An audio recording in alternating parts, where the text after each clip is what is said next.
what were some of the challenges for you being a divorced dad who's lost their ex-wife? So you're not truly a widower, Mhm. but at the same time, you are the sole parent for these kids. Like, there's really no title for you. We should have thought of a creative one before we shared this podcast.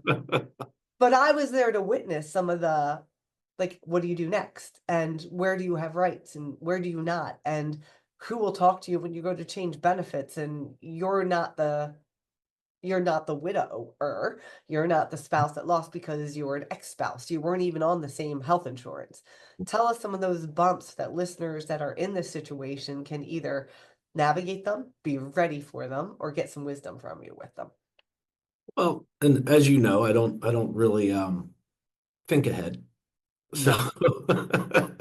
so I leading up to it, the when my ex-wife got sick, and it was, like I said, when we knew at the point where it was like she's not getting better and all, I got to be honest, I wasn't even thinking of when she passed. I'm more of a day-to-day guy. Like I didn't want to worry about that. I'll worry about that when it happens. So absolutely had no plan.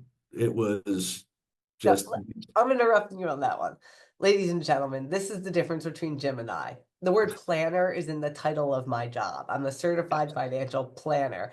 And I've met somebody who has no plan. And many of you have heard me say, live for the next best minute. That is what you do, Jim. And it's what allows you to be as charming as you are and fun and freeing.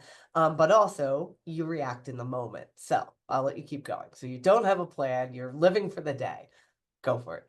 well, but you allow me not to have a plan because you have a plan. That's what someone has to have a plan. No, but when it's a crisis like this, some people are right off the bat. How am I going to pay for this? How am I going to do that? And I get it. That's what a planner's for. But my situation was just I was just trying to get through the situation, and it was more like I'll cross that bridge when I get to it. But like I said, it probably would have been a nightmare if I didn't have you because you are a planner.